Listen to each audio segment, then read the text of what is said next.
Greg, we can't obviously discuss this discuss Biden in a vacuum. We have to discuss it in terms of his opponent, and as Biden always likes to say, don't judge me against what's perfect, judge me against what's the alternative. And I can't help but believe, Greg, I don't know if you think this too, that if anybody other than Donald Trump were running against Biden after that performance last week, and after there was a poll at the weekend that showed that 72% of Americans think that Joe Biden won't be able to perform the functions of president for a second term. Anybody else other than Donald Trump, this election would be over, wouldn't it? I mean, it's Trump's own flaws that even keep this election even vaguely competitive.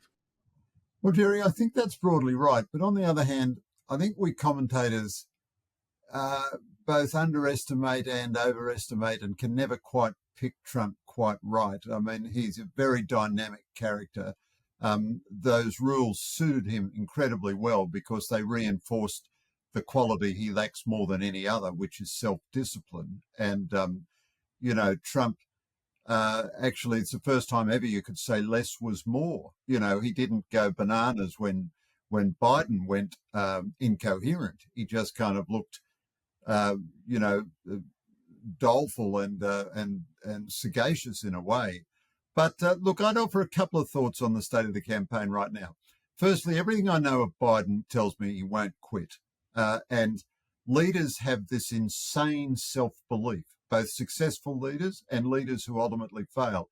I had friends on George H.W. Bush's staff, and they were telling him he was going to lose to Bill Clinton. And his response was, well, look, who's won all these elections so far, you or me? And Biden has this sort of almost deranged self-belief, which is very, very stubborn.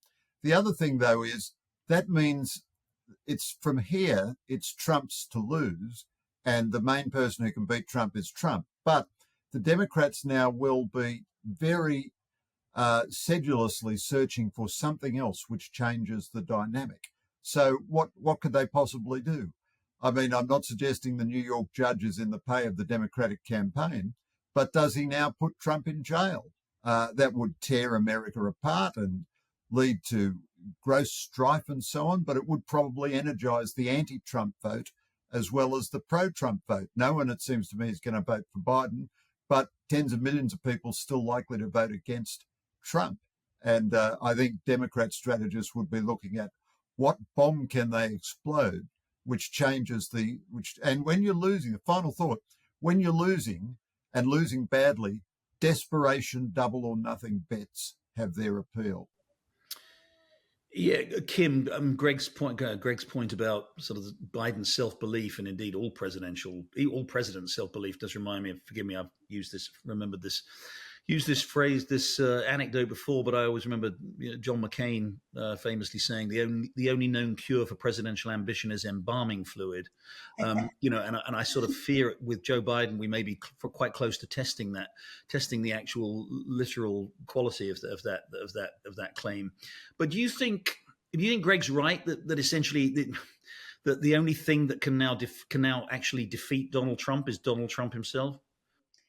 Yeah, it's a really great point because step back as well too. I mean, we've talked so far in this about personality and the failings that Biden had on the debate stage in terms of losing to at that point, better debater. But let's not forget that he also lost to a better policy and ideas package as well too. And that is also fundamentally one of the Democrats' problems here at the moment. Biden's dealing with soaring inflation, interest rates, immigration problems.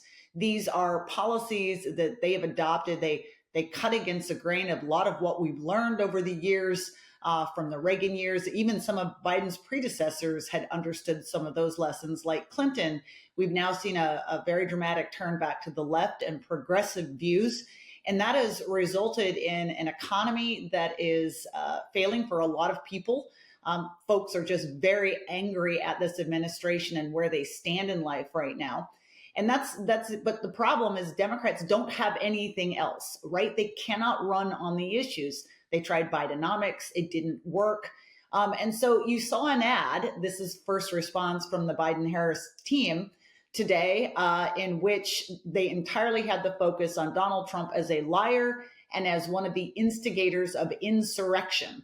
And, these are the kind of things that they're going to lean on to try to scare Americans out of voting for Donald Trump. Now, the question is, Donald Trump, does he help them in that?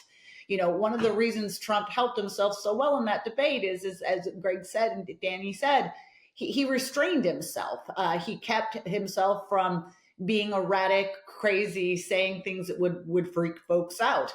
But he's got a lot of time from now until November, and he is an erratic person. So how does he handle himself on the campaign trail? But also, how does he handle him? I mean, in theory, we're still going to have another debate in September. Team Biden is looking at that, hopeful that it would be a chance for them to leave the last impression. We have better debate. Donald Trump is going to have to see if he can get through that one with the same level of restraint and attempting to look presidential.